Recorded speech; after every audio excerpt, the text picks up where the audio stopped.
We've got another great story to share with you today, an inspiring journey into local government leadership, because that's what we do here on the HaltingWinter Podcast. We tell the stories behind the titles, the unique paths into public service, and the moments that shape how these leaders show up, even when the work gets heavy. Every day, local government quietly makes modern life possible, and behind every service is a person doing work that often goes unseen. This is the HaltingWinter Podcast, and I'm Seth Winterhalter. Every week, I have the pleasure of sitting down with local government leaders from across the country that remind us where government really lives, locally, doing the work that truly matters. This is the work that builds belonging. Before we hear today's conversation, I want to take a moment to thank our sponsors. Tyler Technologies has been exclusively serving the public sector since 1998, partnering with cities and counties to make their work more manageable, more connected, and more effective. From smarter budgeting to artificial intelligence, Tyler equips local governments with software and solutions that help leaders serve with clarity, efficiency, and impact. You can explore a variety of free resources at tylertech.com/winter. That's tylertech.com/winter. And if today's conversation resonates with you, I want to invite you to check out the Municipal Leadership Development Circle. It's a global community of local government leaders who are committed to growing together, supporting one another, and leading well in the middle of municipal pressure. You can learn more about the MLDC at haltingwinter.com/MLDC. That's haltingwinter.com/MLDC. And now, let's turn to today's conversation.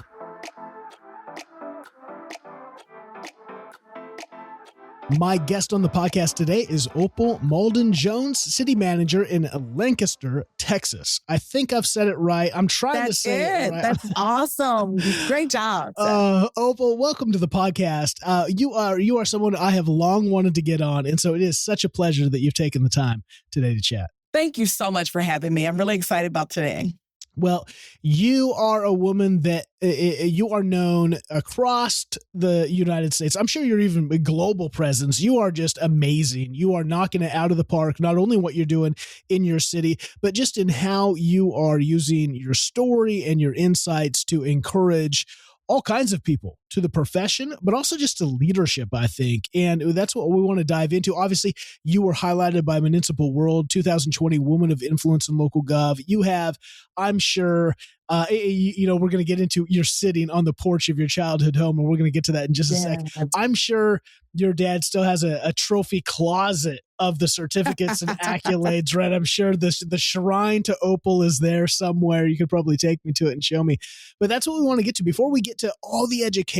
That's why I love you just seem to learn. You love to learn. You love to continue to keep the axe sharp. And I love that. I think that's the most effective leaders who stay curious and humble. And your career has just been all over Gov. And so we've got all kinds of federal, state, and now local. And that's what we want to hear is what is this? How do we encourage young people to get fired up about the cool opportunities especially of local Gov, where the mission meets people every day? So I can't wait to dive into that. So here's what we're going to do. Before we get to all of that, this 3-hour Joe Rogan-esque long podcast. No. Take us all the way back to the beginning and tell us about where you were born and the childhood that has so significantly shaped who you are today. So that's an amazing question. And it's, for me, a great opportunity to start today. So again, thanks for having me today. Really super excited about being here. And I wish I could tell you Dad has a shrine, but I think that's what keeps me grounded. That's what keeps me hungry. That's what keeps me humble. I'm just a little country girl born in Overton, Texas. Really not even in the city. Grew up in, after I got in government, grew up in what I know to be the ETJ. So a farm girl. I literally grew up on a farm with my paternal grandparents and just as a Baptist minister in the home of a Baptist minister. And everything in life that I learned, everything that I was taught was always about service. It was always about giving, and it was always about keep going, keep growing. There's never a point where you say, I reached it. There's always more to do. There's always more to learn. And like I said, on a day like today, to actually be home, sitting on the front porch of the house I grew up in, looking out at the pasture and the horses, it's just, it's amazing to be talking about what got me into local government when I'm having that. Grew up in public school, went to Art Public Schools. That's one thing about growing up in the ETJ. I had an Overton address, but I went to ARP Public Schools, and all the way through school, and then went on off to college. And I wanted to stay close to home. So I went to the University of Texas at Arlington, which is kind of really what kickstarted everything that I know about serving in public service outside of, the home and the church. Oh, so cool. Okay, let's go back to home, because already now I'm connected to you because I grew up on a ranch, and there's just there's something unique about growing up on a farm on a ranch where you learn not only an incredible work ethic, but I think it's unique because you are usually caring for living things. And, that's why I remember as a kid, like, we didn't take a lot of vacations because you can't just abandon. It's not like having a cat that you give the instant feeder and it somehow takes care of itself, or you call someone to take care of your one dog. You got 60 cows, you got chickens, you got all kinds of that have to be fed every day. You got the horses, you got the hogs. We had so yeah. You lived it. What are you looking back on that? How did that, I know when I look back, I can go, there were times when it was just work, right? And it even kept me from playing with friends and kind of feeling like, man, my life is so different from everyone that lives in the city or the suburbs. Yeah. What, though, looking back now, how did it shape you? How did it form you? I know that I look back and I go, man, there are things that I wish my kids had some of that experience, because I think it was so radically in shaping me, not only in work, but like I say, service. It kind of set the mood for service of things, of life, of making sure things move forward. It does. And you're so correct, right? When you grow your food, right? I remember growing up, I would always say, Mom, Dad, Grandma, when I'm older, I'm never going to have a garden. I'm always going to go have fast food. I'm not going to have to go grab onions out of the garden, or, go get tomatoes because we're going to slice them or fry them up or whatever. So it shaped everything about. It was a work ethic. It was not just a work ethic, though. It was compassion. It was passion for people, for things, for others. I think that what really gave me, what growing up on a farm with the entire family gave me a sense of passion and purpose. There was always something to be done. And there was always, you wanted to go do this or go do that, but you learned for gratification, there had to be something that went into it. There was not this instantaneous gratification. If we wanted to, I played sports. I was in the marching. I was drum major in the high school marching band. I did all those things. But before we could do those things, it was the knowledge that before you can go do something that provides gratification to you, there are things that you have to do that are necessary for that to happen. And you're correct. One of the things I love about living so close, it's basically a 2-hour drive to come home from Lancaster. And what I love about that is my children have been able to get a lot of that. I've been able to let them have summers on the farm. And now, a couple of them, now that they're all adults, a couple will be like, yeah, let's go to Grandpa's house. And, one of them will be like, no, I remember Grandpa's house. Grandpa makes you go out and you get on the tractor and you mow, or you're raking leaves, or you're feeding horses. So, they remember that. But it's always very fond memories that come to mind for me and the children. And so I really, really value the early childhood and the upbringing I had. And it really has shaped the woman that I am today. Yeah. And not only that farm, ranch life, but also you mentioned, was it your father was a Baptist minister? My grandfather, Baptist minister. Your grandfather. Yeah. So that's one of the things that I think, where I found some really deep connection with city managers. Again, I've never been a city manager. I've never worked for local gov, but I was a pastor, lead pastor for over 10 years. And when I started this whole kind of path into local gov, I interviewed over 50 city managers from across the nation. I just said, who are you? What's the work? What's the job? What's the role? What are the challenges? And after that series, I just said, man, I think a city manager and a pastor have way more in common than people might even give credit. The idea of those roles just never shut off. Like when you're a pastor, you're on call whenever, and you're usually on call for the darkest moments of people's lives, the tragedies. And you're also called to be excited for every new baby, like it's their first baby, and it's supposed to be your first baby. That's right. And so or the graduation that's supposed to be your graduate. Yes. Yeah, absolutely. All those things. And I think the city manager has that same reality with every ribbon cutting and everything that goes on, every new business and every park. And it doesn't really shut off. It's right. You got evening meetings, you got weekend events, and then you just have the realities. Whenever you go to the grocery store, they're going to know you and they're going to come up and tell you that's the moment they're going to grab you. So it's this interesting dichotomy. And as you grow up in that I'm sure you saw that people are coming over and there's an always on kind of reality. And I'm sure I know even for my kids, I was trying to be very mindful of like, I don't want you to have to live under the pressure of perfection. Sometimes we can feel that as public figures, like I got to always be on, I always got to kind of live in this glass bowl of presenting the best thing forward. That's a stress. What did that also, and my question then is twofold. Maybe talk about that and how that influenced your public life and public service, but also in light of, did you have any awareness of local gov? Was local gov even on your radar when you were growing up? That's a very interesting question, Seth. And I still live in that path of perfection because you're always on. I tell my children, I never feel like I'm off unless I'm sitting at home on the front porch with dad, right? Or I'm out, a lot of people, I come home to my family's home every single weekend. I still go to church at the church I grew up in as a kid. Because it allows me to just be Opal and not have to be on, not have to perform, not have to do any of that. But growing up, I knew that I wanted to do something in my life to have meaningful impact, but I had no knowledge of local government, Seth. Zero. I did, the history class, the government class in high school, but it was not until I got to college in UTA in a freshman class where a political science professor says, you got to write a paper on a government official. And I said, well, I want to write a paper on somebody that looks like me, and I don't know any. And the professor said, you know what? U.S. Representative Eddie Bernice Johnson just got elected to Congress. Why don't you go write about her? She's an African-American female. And Seth, that is the journey. That paper in undergrad led me to where I am today.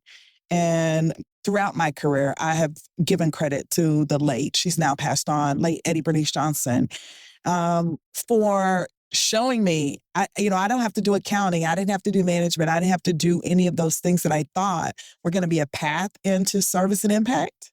I could do it in something that just came natural. This is such an important thing. I think this reality of your story where when you go to the University of Texas, it sounds like you didn't really know what you were going to do. Did you, you end up with a BA in business administration. Were you thinking the business world, or was it kind of like, I don't know, and you were looking for guidance? And I ask that because it sounds like these are these opportunities where a mentor, an advisor, someone with influence just gives a project to say, like, you have, I don't know what even I can do. And I think that's one of the things I like to highlight with minorities is we don't, if you're a white person in America, you just don't realize, like, that's what you grew up with the majority. It's not, you don't think about like, can I do this? Like, is anyone like me? When you're a minority, it is one of those things. Well, like, is that path even open? Because I don't see an example. We learn so much by example. And I think when the examples are so abundant, you don't think about the connection there to example. And so you're looking like, what paths do I have? It's one thing to say, oh, you can get a degree here. Okay, but what can I do with that? What path is even open? And like, this project allows you to go, here's a person who's doing something significant that looks like I could follow suit, perhaps that. And so talk about that paper, that project. What did that do to open your mind now to government? That opened up so many doors because it started out as, you just do research. And after I did the research, I literally got into, do the research, right, for the paper. After the research, I got into who is Eddie Bernice Johnson.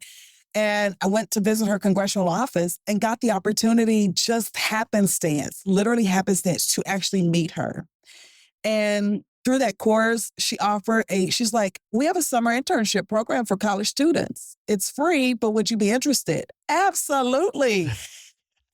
and doing that, it's ironic. During this time, and quick story, during this time, my grandfather had just passed away. My grandmother was receiving my grandfather retired. He was a veteran from World War II. My grandmother was receiving his VA benefits, and all of a sudden they stopped and did not understand why. And so she was only getting her Social Security check, living on fixed income, et cetera. Of course, the family was going to help out, but we didn't understand why. And talking to the Congresswoman, she was like, well, that's what we do in a congressional office. We help constituents with federal agencies. So I started learning all about casework. And one of the things she said, you know what? How about your first case? But you help your grandmother. And Seth, that was my very first opportunity to see what government services could be like and how I could really have a meaningful impact. And the first casework I do is writing a letter on behalf of my grandmother to the Veterans Administration and walking her through the process of ultimately getting the benefits reinstated. I literally said, this is what I'm doing. I didn't know, I asked Addie Bernice, so I'm in business school. And she was like, you get the degree, go ahead, get your degree in management. She encouraged me to get a public administration degree, but I was already kind of, 2 semesters in and did not want to change. She's like, that's fine. You can go back and get your master's degree in public administration. I wasn't even thinking about a master's degree set. I was like, you're going to do 4 years, you're going to get a degree, you're going to get a job, and you're going to help some church or some parachurch ministry. Like, that's where your impact is going to be. Not having any idea that there was a path for someone that looked like me in government until I saw Addie Bernice. And she opened so many doors of opportunity, from being an intern to having a full-time job to being a mentor who says, nope, your grades can't be just average. You're going to do above and you're going to excel.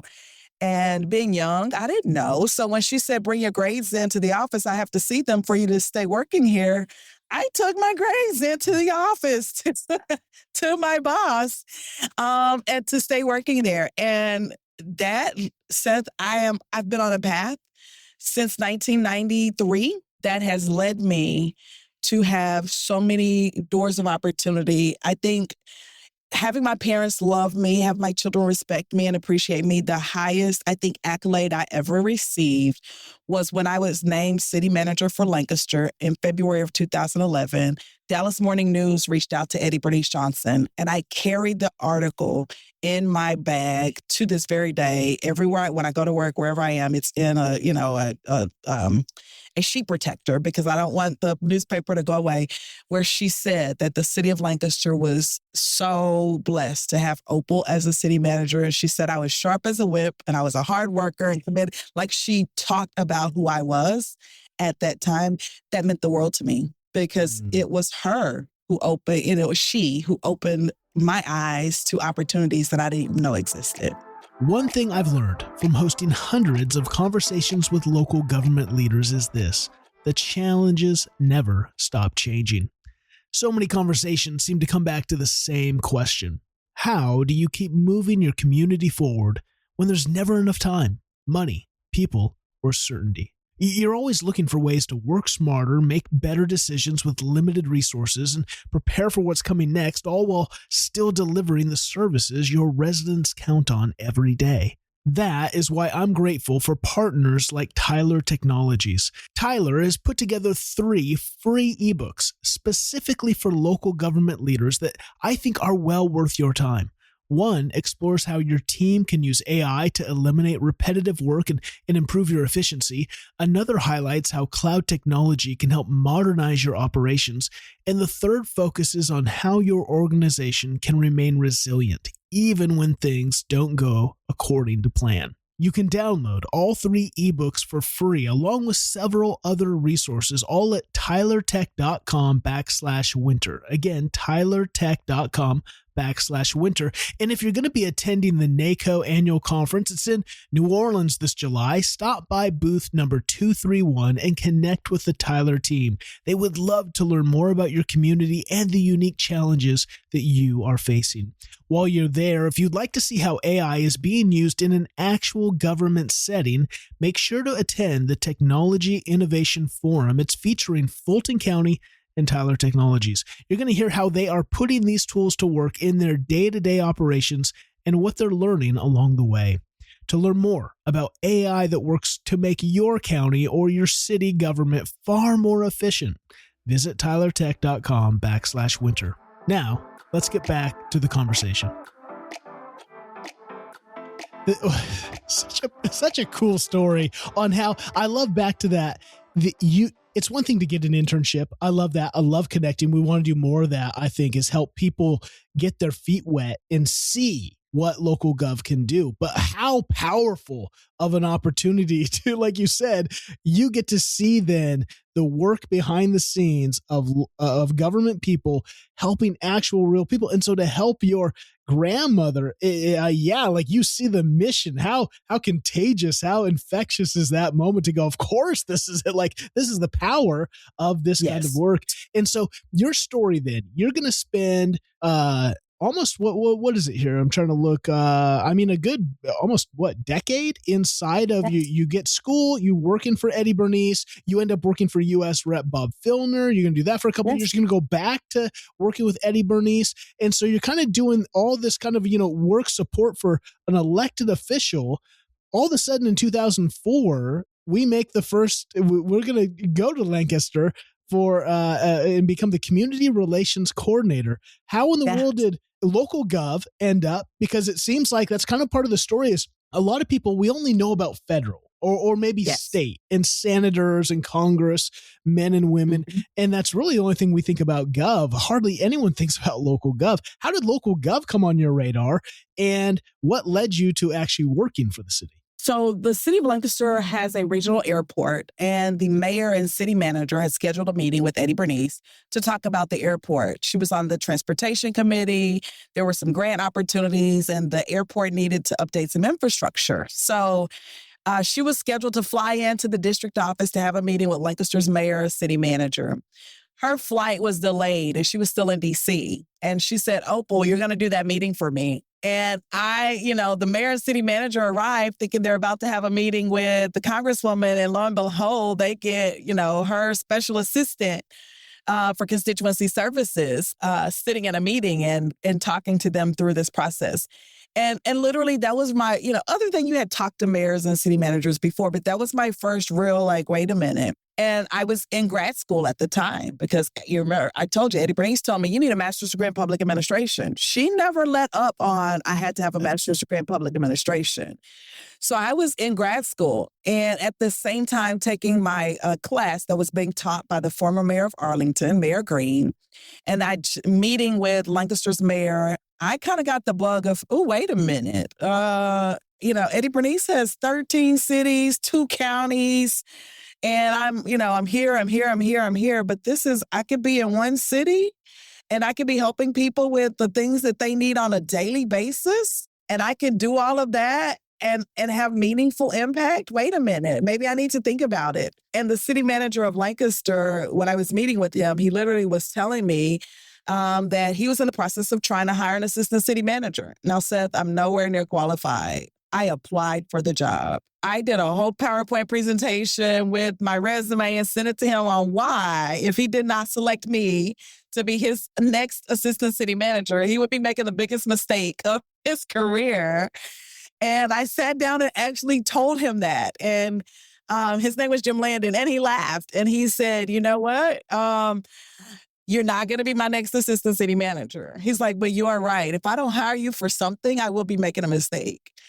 And I was like, great. So we're at least, we got a few things lined up. And that's when he hired me that year to come in to be his community relations coordinator. And he told me at the time, he was like, you know what, if you really want to be in city management, by the time I retire, I'll make sure that you're ready to go. You can go manage any city you want. And I told him, no, I don't want to go manage any city. I want your job. And Jim Landon positioned me. He kept saying, well, you know what? I'm going to train you. I'm not saying you're going to be take my job, Opal, but I am going to train you. What gave me the courage to do that is Eddie Bernice. Because when I left, the one thing she said to me was, if you get over there and you need to come back, you're a hard worker, you can always come home. And that never left me. So I had to make her proud, right? Because I'm leaving her office. I had to make her proud. I had to make my parents proud, my grandparents proud. So that's what drove me into local government, trying to help the city of Lancaster get an ILS, an instrument landing system. Back in 2003, actually, which is what kind of helped me kind of get them there. So you end up spending 2 years in this role, community relations coordinator, and then you become the assistant to the city manager. So my question actually, because I want to get into that now, it seems like we're what was that? We're whittling the staff into a spear, right? We're getting into a position. But what my question, I think it would be the obvious question to the audience is, because you're working with Eddie Bernice and you're kind of elected, you have these connection points with mayors. Was there any time in your story leading up to that where you thought about going the elected official route? Never thought of the elected official route. And why? It's because I watched. She was constantly, in my opinion, quote, working for her job. And she was doing policies that were so broad that she wasn't having that connection point to have her staff. We were the ones getting the impact moments where we're helping someone get their Social Security check, or we're helping that military gentleman who's trying to get home for the birth of a child or the burial of a parent get leave, or because, your mail's not getting delivered. We were the ones that were working with the residents and the agencies. And I always wanted that meaningful impact. That is what gave me, it really gave me life. I enjoyed helping. I enjoyed seeing the fruits of my labor. Whereas I was sitting meetings with her, and she was an amazing politician, because it didn't matter if you were Democrat, Republican, Independent. It didn't matter your party. She was going to sit down and talk to you about what she believed was good for her district and for the city of Dallas or the Dallas-Fort Worth metro area. And it didn't matter where you were from. But it was always about policy, and it was always this negotiation of give and take. And I didn't see myself doing that. I enjoyed I can help you. I can have an impact by helping you. And I'm making your life better. And it was all back to that whole service of, I watched my grandfather bury people, sit with families during times of grief, like we talked about earlier, all those different places and spaces. But it was always about connection and relationship and people. And I just didn't see that in the elected role. Such a good point. And for those young people listening, this is why, again, I am just the biggest cheerleader of local gov. Every day, you can tie your work to the impact of actual people. And those people, the cool thing about local gov is this is the people that you live around. You're going to see. It's not, I think that's one of the issues, the higher you get state and then federal, it's so broad that it's kind of like working for Amazon. You're like, yeah, I'm shipping books out, and maybe that's helping someone read and learn something, but who knows where they are. And I'll probably never actually meet them face to face in my life. Or if I do, I'd never know. When you build a park, you probably live in that city where that park is, and you can actually go partake of that yourself and see the people who have smiles on their faces because of the hard work you did. It's just so powerful. And that's amazing. That's what I appreciate about local gov. That's the thing that even on the toughest of days, when someone doesn't understand the why behind something that has happened, it is the road that everybody had complained about that needed to be repaved. When it's finally done, you can ride down the street and say, look, it's better, right? Or like you said, the new building that we've done, or the new park, or the new rec center, or the new pool, and to walk in and sometimes just see folks playing, enjoying it. And when they're not asking questions, just, not everybody knows who you are when you go in, and just asking, or is everything okay? and getting their real perspective, right? As just a citizen, and they'll share the good, the bad, and the ugly, and then trying to make it better. I really enjoy let's make things better. If I can leave this better than I got it, the true Athenian oath, and I really value and appreciate, if I can leave it better than I received it, then my work has not been in vain. I love it. You become the assistant to the city manager. You're going to do that for a couple years. And then lo and behold, you become the assistant city manager. Now, here's the thing. I interview a lot of, again, mainly city managers, and some of them, obviously many of them have gone through the path and become the assistant. I also talk with a lot of assistants across the nation. And right now we're in this unique spot because the city manager role, even though it kind of looks, it's, as assistant, I'm kind of over a few departments and areas, and then the city manager's just over all of them.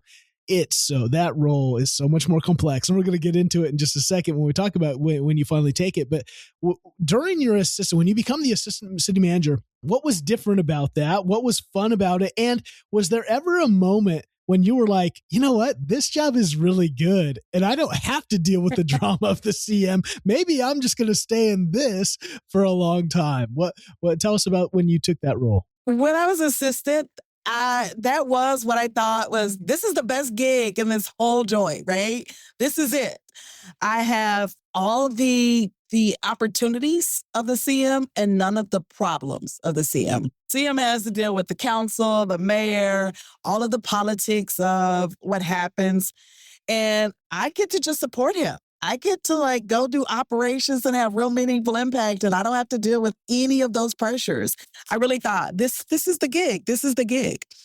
Maybe I stay here. I really thought about it. Maybe I stay here. I enjoyed that because that's where I really, really, truly learned the operations of the organization. How the sausage is made. Really, truly, that role helped me really figure out how everything was really made, how it all came together. And I was able to support the manager with, here's all the updates of what's happening and how things are going. And I really, really enjoyed that role, but it was still just that drive that it's just in me, right? The keep learning, the keep going, the keep growing, that said one day. But when I was in the ACM role and Ricky Childers at the time was my city manager, I can honestly say when I was there, nothing said I was going to leave. I was always going to stay, and I was comfortable in the ACM role in Lancaster under Ricky. And Ricky was the kind of manager that he truly let me. I had all the benefits of being a city manager without the pressures of being a city manager because he allowed me to literally take care of all the operations. Great gig. And I think had Ricky not retired, I don't know, right? That's the unknown. Would I still be Ricky's assistant city manager had he not retired? Well, he does retire. And in 2011, you become the city manager. Tell us about what it was like to step into that role for the first time. You've already kind of mentioned it. It is, I call it walking the municipal tightrope. You're kind of on this tightrope. The city manager is pulled in so many directions, but you're walking a tightrope while fighting what I call the three-headed snake. You've got electeds, you've got staff, you've got residents, and all three heads of these unique snake also have multiple heads, because it's not like your electeds all think the same or your residents all think the same or your staff you got departments and you got different viewpoints and you got people, that were elected because of this drama and this one thing. And you as the professional are having to guide and guard the present realities of a city and its future flourishing. It is an overwhelming role. It has so much gratification because it's so missional and so powerful, and yet it's a lot for one person, right, to carry. And so tell us about when you stepped into that seat for the first time and they said, Opal, you are now you're not interim, you're not, you are what was it like? Scary. To have been doing it in the same organization for as long as I had. I was named city manager on Valentine's Day. That was the council meeting, was for Valentine's Day. And I thought, this is my forever sweetheart. And just like personal relationships where there are the ups, the downs, the goods and the bad. When I sat in that seat, that Tuesday morning for the first time after that Monday night council meeting and said, oh, wow, there's no more Monday morning quarterback, right? You can't sit in your armchair and be like, oh, you should have, you could have, you would have. No, it's you. And, the first time I had to make a decision and I'd have to go, so Ricky, here are all of our options. Here's the information. Here are your options. What do you want me to do? Right? It was no more of that. There were people sitting at my door giving me options. What do you want to do? Scary, exciting. Your adrenaline is really running, and always with the back of mind, what's best for the community? What's best for the organization? What does my council think? Always remembering that I'm representing so many people with the decisions I was making. So I've always been I don't know, it's in the thought process. And on the wall, right, when you walk into my office, walk through the door of my office, it's a picture of my late grandparents. They have both now since passed away. In fact, my grandmother passed away about 4 months before I was named city manager. That picture on the wall every day I walk in is my reminder that this is who is watching what I do, every decision I make. I'm a woman of faith, so I always say it's faith and family before anything else. And so my faith and my family is all built into that photo, reminding me everything you do needs to be done with integrity. It needs to be done with morals, high values, high standards, and something that the good Lord above wouldn't be saying, Opal, that's not in the good book. And my grandparents would not be saying, little girl, we're going to take a belt to your behind.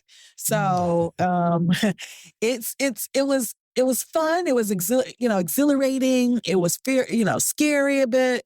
But I've enjoyed every moment of it, Seth. Absolutely. The good moments were just great. The bad moments were horrible and scary. But I always say you go to bed, get a good night's rest, wake up the next morning and say, okay, what's next? What's next? I love it.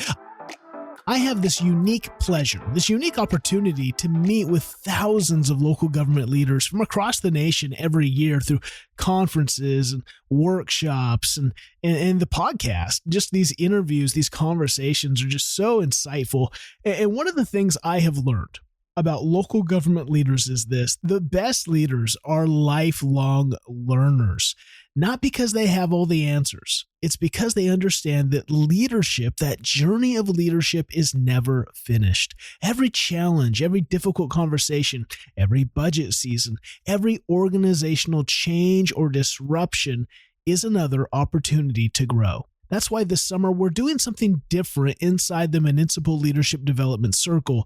We're launching a special summer series called Stories That Shape Leaders.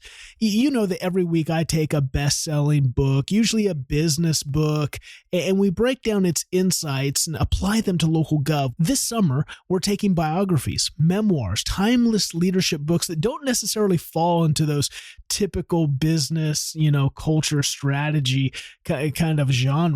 And we're going to explore the lives, the decisions, the failures, challenges, the lessons of leaders who navigated incredible adversity, who had to build trust when hope was fleeting, who inspired others not only to dream, but to take action, and who left a lasting impact. Leadership isn't shaped just through strategies and frameworks alone. It is shaped through stories. Stories that challenge assumptions, stories that expand our perspective, stories that help us become the leaders our communities need us to be. When you join the MLDC, you unlock the entire summer series, but you unlock even more. You unlock the weekly leadership content, the live mastermind sessions, the nationwide community of local government leaders, and all the MLDC resources, not just for the summer, but for the rest of 2026.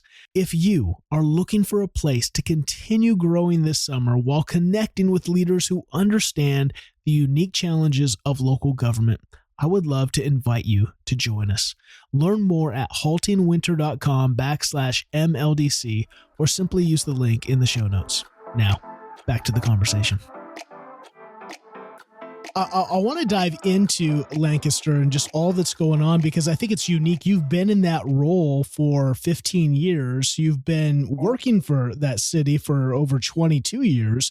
And that's a lot. You don't see that. You don't see that kind of tenure in city management, and you don't see that kind of tenure in one city, especially one that's in the southern part of the Dallas Metroplex that's just exploded, I'm sure, the growth.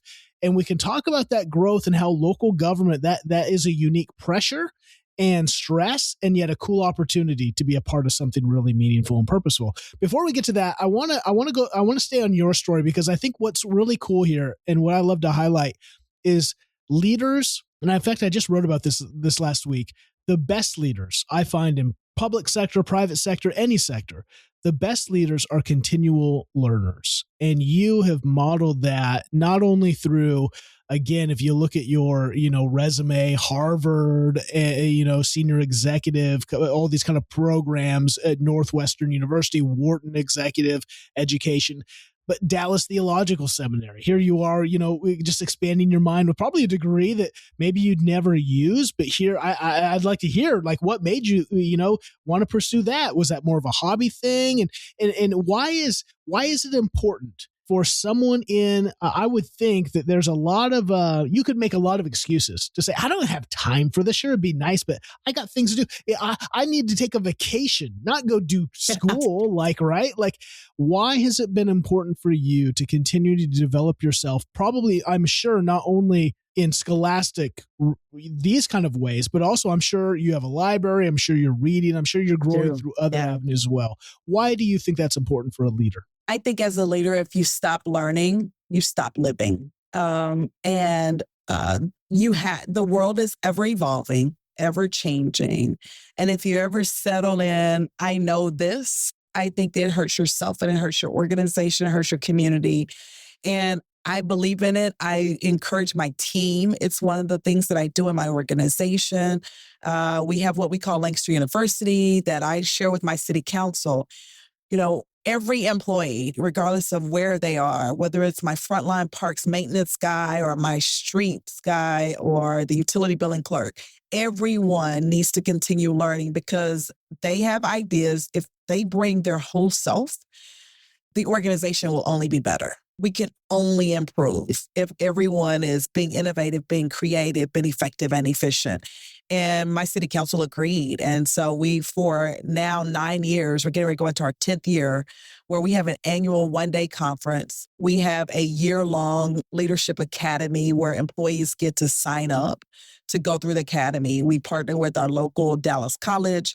It's just, I think learning is a part of living. I am in Dallas Theological Seminary because, grew up in a Baptist home, so I feel like I know the Bible. I live the Bible. I believe in, doing everything that's right. But there's no perfect human, right? All have sinned. But in 2018, I got the ICMA scholarship, and I had the opportunity to go to Tel Aviv and present after finishing the Harvard Senior Executive Institute. And when I went to Israel, in addition to Tel Aviv, I got the opportunity to go to Jerusalem and to walk places and spaces that I've read about in the Bible. Something within me says, there's more. I got to do more. There's more. And I wanted to go back to school, and I said I was going to get a PhD. Then I said I was going to get the PhD in public administration. But I said, you know what? I'm going to apply to seminary. And I had no expectations whatsoever of getting accepted. But I said, I'm applying. And if I get accepted, then it must be what God has planned for me to do. I applied, and not only did I get accepted, I applied for the spring of 2020. And I got, the letter, I got the email, and then I got the call saying, no, you've been accepted for the fall of 2019, so you can start in August. I'm like, wait, no, I was planning to start in January of 2020. I started in the fall of 2019. And if you know anything about a THM, there are those languages called Greek and Hebrew. Well, we have a full-time job. Those are not things that just, you just do them. So I'm still working on it. I don't know what God has for me with the THM. I have no idea what I'm supposed to do with it, but I can tell you that I am still learning. I'm still growing. And it has contributed to my work in local government because it reminds me of the role of service. It reminds me of leading well, leading with heart, leading with passion, compassion, and empathy. It's so good. I think I totally empathize with you in learning ancient Hebrew and Greek. Hebrew is so challenging because it's such a, whenever you learn an ancient language, we look at like you learn English today, right? You don't learn 10,000 years of English. When you're trying to learn, like, again, Hebrew didn't even have vowels for the first 1,000 years. So right? It's crazy, but it teaches you, I think, communication is one thing. I just did a training on the other day is the idea of you have to define terms. Because what we can say, what I mean by collaboration or confrontation could be different in how you use that word and what that means to you, or work ethic or whatever that is. Like, so many culture values, I think, in an organization, you know what they mean, but does anyone else know? And especially, you probably see this over 15 years, you know what it means to build and sustain. I would say sustaining culture, a high performance culture, is even harder than building it. Absolutely. Do you see so much of the structure of, so for instance, a value might be, integrity. Like, we need integrity. And you have that value because maybe something has happened in the past in the organization that wasn't integral, that was not good. But the problem is the people that know that story are those who happened, who have the awareness of that story. Every new hire they don't know, they didn't live that. So they just hear this value, integrity, and like, I don't know. I guess they hire a bunch of bad people and we got to not be bad. Right. And so these are these things that I think, again, when you're in the heat of it, you don't realize language is so vital and so important. We really have to define, that's the work of learning these ancient languages is really, what did they mean? What did the writer mean when they said that? Because the way we use that word today, that's probably not how we would use that. And so it's such a fascinating degree. It's amazing. I want to dive into Lancaster. Tell us about, because this is unique. Again, it's the southern part of the Dallas Metroplex. I think it's 40,000 plus people now. And you've been there again for over 20 years. Talk about its growth. Talk about what local gov, the pressure of being in a Metroplex. That's a unique beast. The pressure of being in a place, I'm sure, that has grown, and you got to make decisions on housing and economic development and making sure that, a city doesn't get lopsided one way or the other. So it has vitality. Tell us about what's been going on there in your tenure and what you guys are up to now. So it's been amazing. So when I became city manager, I told you, I went, wow, what, did I really get what I asked for? Or did I know what I was asking for when I got it? Went in, and we, the Great Recession was kind of right, at that point in time. And so Lancaster was going through it just like all other communities around the country. And one of the pressures were, the city had lost a big portion of its revenue. And we were talking about, are we going to be closing fire stations? And I'm like, oh my gosh, I take over as city manager. Here I am, the first woman ever to become city manager. I'm the first Black woman to, right? All these pressures of, oh no, the city's going to fall apart under my watch. No.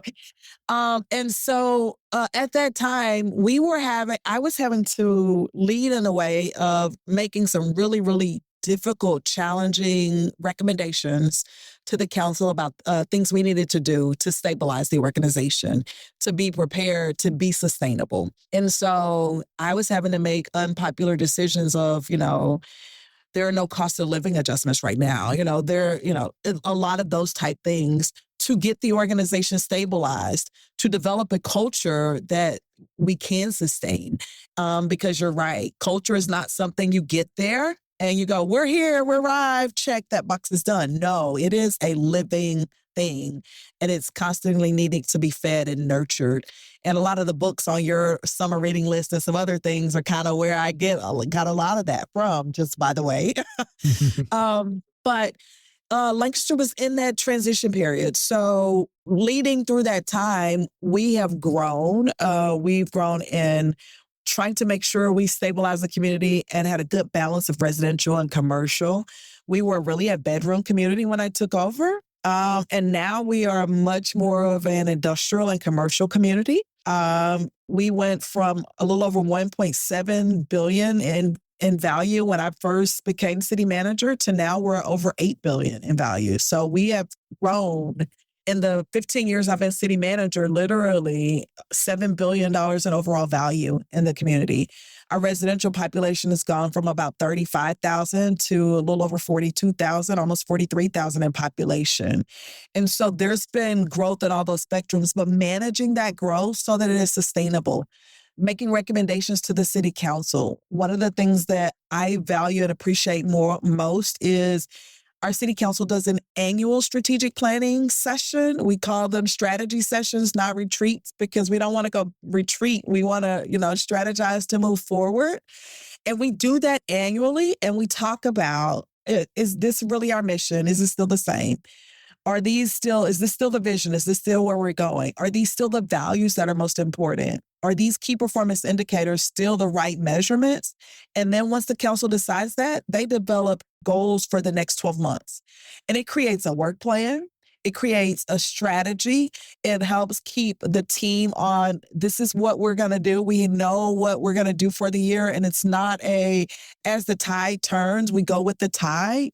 We really have a plan. And when somebody wants to go outside the plan or change something, it gives us the opportunity to say, okay, if that's really what you want to do, talk to, 3 of your other colleagues and get 4 of you all saying that that's what we're doing, and then let's do it. But Lancaster is, being in the Dallas-Fort Worth Metroplex is, it's just this challenge of its own. I am a first-tier suburb to Dallas. My northern city limits are Dallas's southern city limits. And I'm in Southwest Dallas County. So there are stereotypes that go on with you're south of Dallas. So you're a predominantly minority community. And there are stereotypes of overcoming that have been a part of my growth story and a part of our growth challenge. But I'm excited because I told you I still have that art of gotta live in that glass bowl of perfection, growing up in a Baptist preacher's home. I still do that now as a city manager. And I think that has helped me because Lancaster has gotten 2 bond rating increases under my leadership where we made some of those hard, difficult decisions and we've been able to stabilize the organization. And it's allowed me to say, you can be south of Dallas, you can be a predominantly minority community, and you can be successful. So it's not, or, it's and. And I love being able to live that out and share that and pay that forward with my learning, with my investing in my team, and talking to any young professional, male, female, Black, white, Hispanic, it doesn't matter, saying, you too can do this. And, come work with me and I'll show you how. I'll help you. I'll show you what I've learned and I'll show you to keep learning. And Lancaster's been the better for it. And I think the best is still yet to come. We're only 52% developed. I still have something that most communities want. They want vacant land. I have it. And so I'm an old community established in 1852, but I have, only 52% developed. So I get to do redevelopment, new development, and everything in between. Lancaster is a wonderful place to be. Well, you said so much that it's so cool. The first thing that comes to my mind is you have this genuine warmth, kindness, and yet, Opal, I don't think I'd want to play a game of cribbage against you because I think you get probably pretty cutthroat when competition is on the line, right? We're going to make it happen. And I say that is a total positive. Like you said, there's a lot of things that I'm sure other cities around you could be tempted to go anytime they face negative. And that's the reality. I'm sure every project that you don't get to 8 billion, you don't get to that much, a 7 times increase without adversity, without failure, without things falling apart. And the reality is other people, other places could see that happen, a negative happen, and make the excuse, well, we're Southern Dallas. Oh, well, we're minorities. Oh, we're this. And it takes a mindset of perseverance, of tenacity, of like you said, kind of that fishbowl, the ship ain't going down under my watch. And that's why I think some of the best traits, the dichotomy of a great leader is kindness and empathy, but also let's get after it. and how do you thread those things to have excellence, right? And it seems like you're a living example, and what you're leading there has done that so inspiring, so encouraging. It's a grit that I think you have to have no matter where you are. I mean, April 3rd of 2012, literally 1 year into being city manager, we had an F3 tornado come through town. And literally a quarter of our city was, razed. And talking to my team, one of the things I said was, no one lost their life. So now let's get after rebuilding our city and doing this well, right? And my community has had adversities. If you look back at our history of our city in the 1800s, Lancaster experienced devastating fires that burned down town square. In the 1900s, we had floods. We had a F4 tornado where lives were lost in 1994. In early 2000, we had a 500-year flood. And then in 2003, we had, April 3rd, 2012, we have another tornado come through. And every time, nothing has defeated our community. And what I say is you have a community of folks that have heart and a grit, that we come together when adversity strikes. We don't fall apart and go at each other. We come together, we lock arms, and we say, we will get through this, and we're going to be better as a result of it. And I think that I live in a community of people that do and feel exactly that way.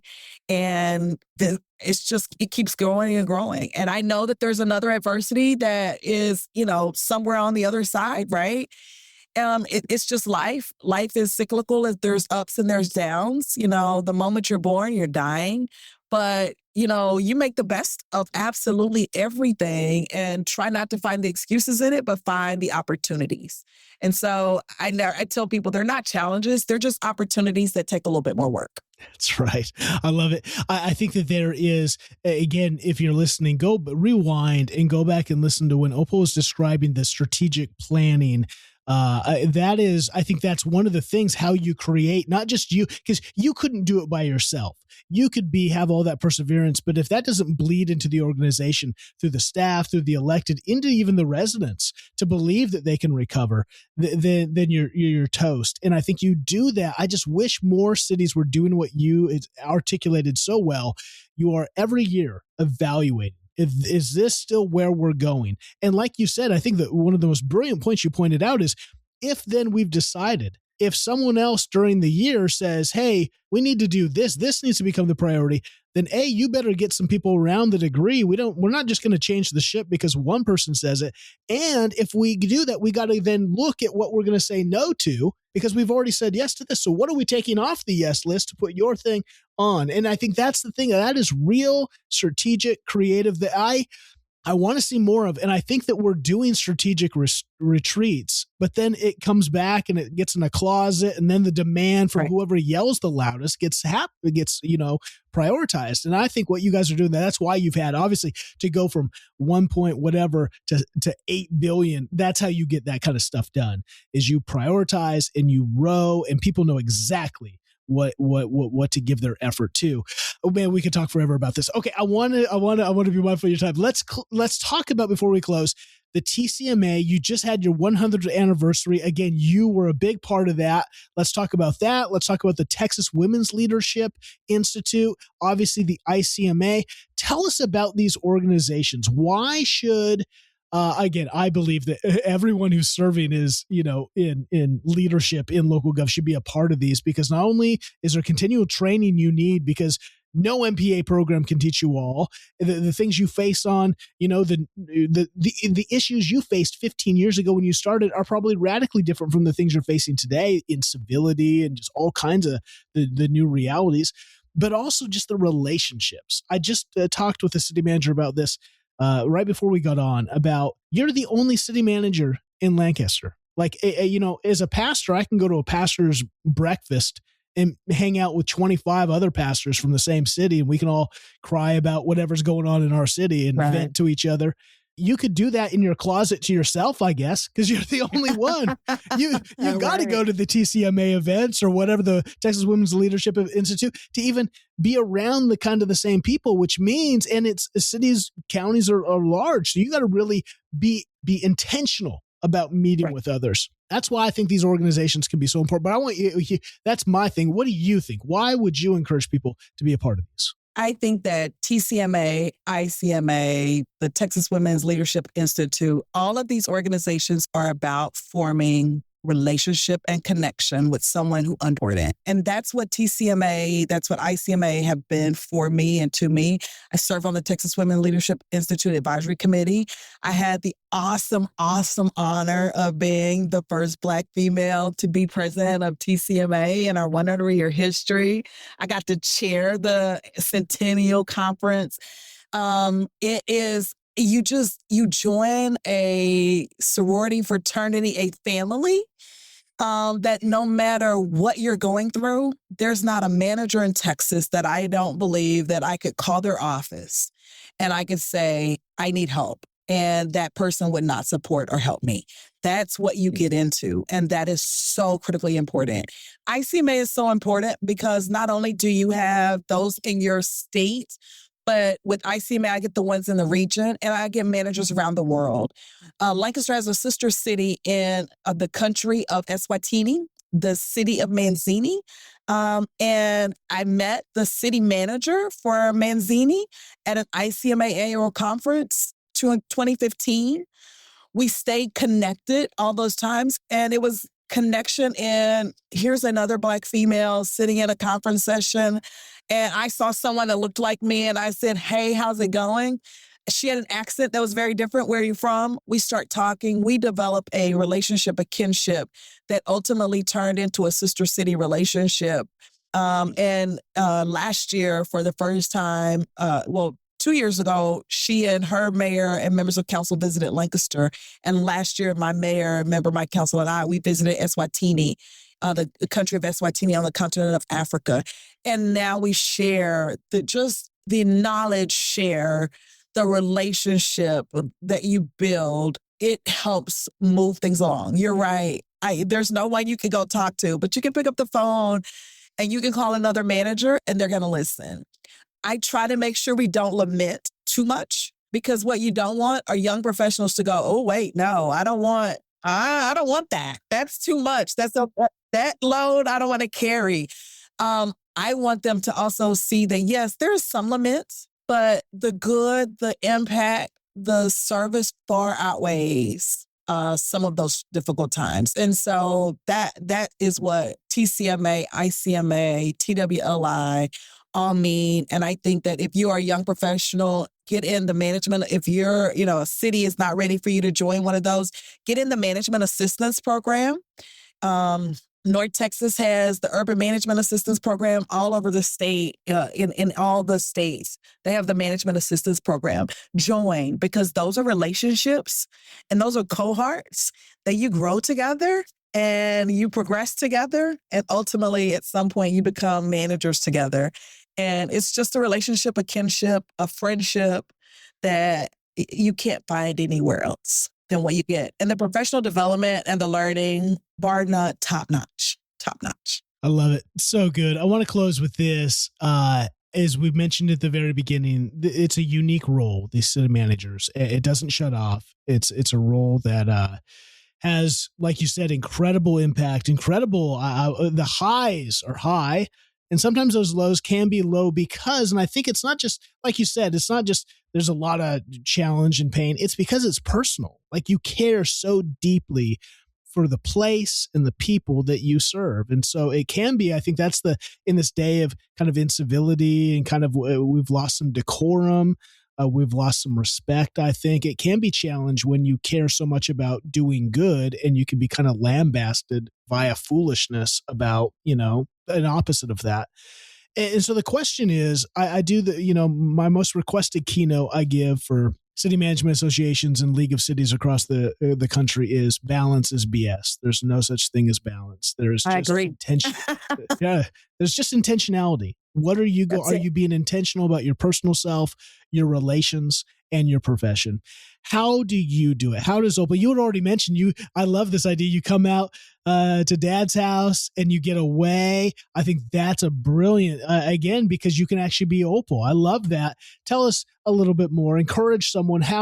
What was something that you've had to, maybe you've faced the struggle of boundary setting, and you've had to have that moment of, is Opal still in there, or is it just City Manager Mauldin-Jones? How have you wrestled with that? Seth, you said it so well. It's intentionality. You have to be very intentional.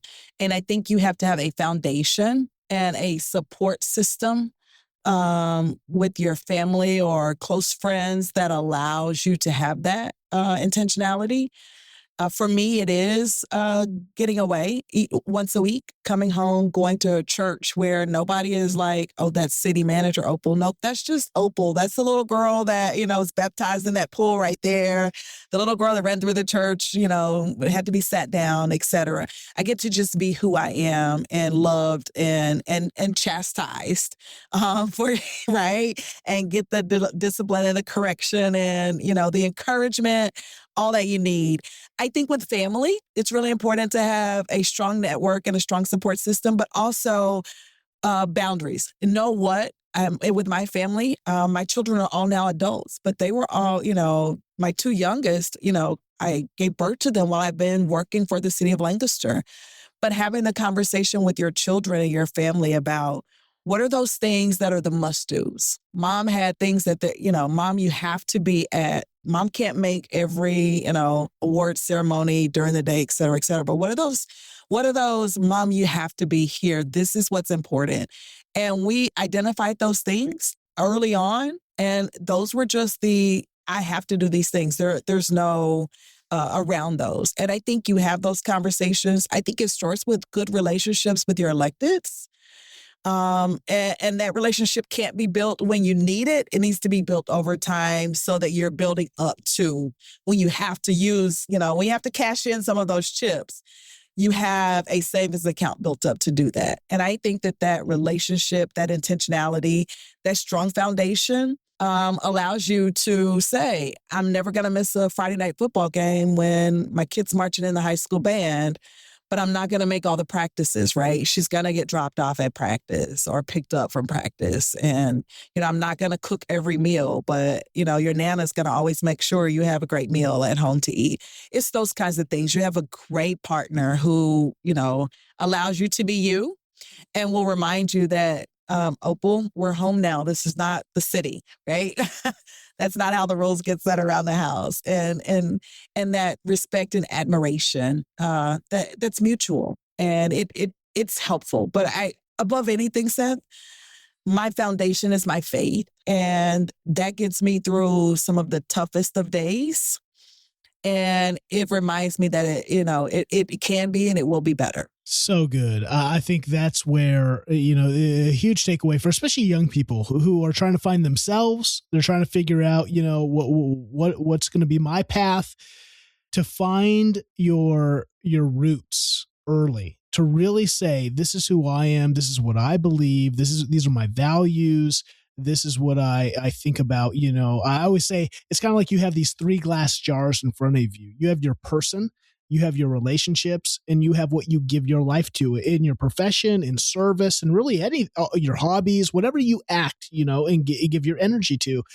These buckets all connect together. They're not individual. If you aren't personally healthy, how are you going to have any energy to give to your relationships? How are you going to have any clarity to give to your profession? If your relationships aren't healthy, you're going to be very distracted and very, I think, unhealthy personally and professionally. And so they all kind of connect together. And yet, especially as Americans, we seem to just drop all the marbles into the profession and allow that to, and it is a challenge. I think it's one of the biggest challenges in local gov because there's so much work to do.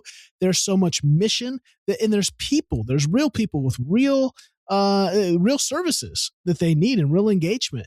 And so, but we've got to do a good job of giving permission to remember that Opal's one person. She's going to have amazing impact, but she's not a savior. We got to give that to who it belongs to. And we got to remember that one day you will not be the city manager. You're going to have the moment that the two predecessors had, and that will be a good day for a new chapter, and you will have incredible impact. But the city will live long after you depart. And so it's just remembering that we're all part of this together. And man, what a great story. What great insights. Opal, I knew you'd be amazing. You are amazing. And I really just appreciate you sharing your life, your leadership journey, and your insights today. Thank you. And thank you so much for having me and allowing me to share, Seth. It's been a great conversation. Really enjoyed this. The stories we share here on the Halting Winter Podcast remind us where government really lives, locally, right here in our cities, our counties, the communities that shape our everyday life. If today's conversation resonated with you, please subscribe and share the episode to help these stories reach others. I'm Seth Winterhalter. You can find me at HaltingWinter.com. Until next time, thanks for listening.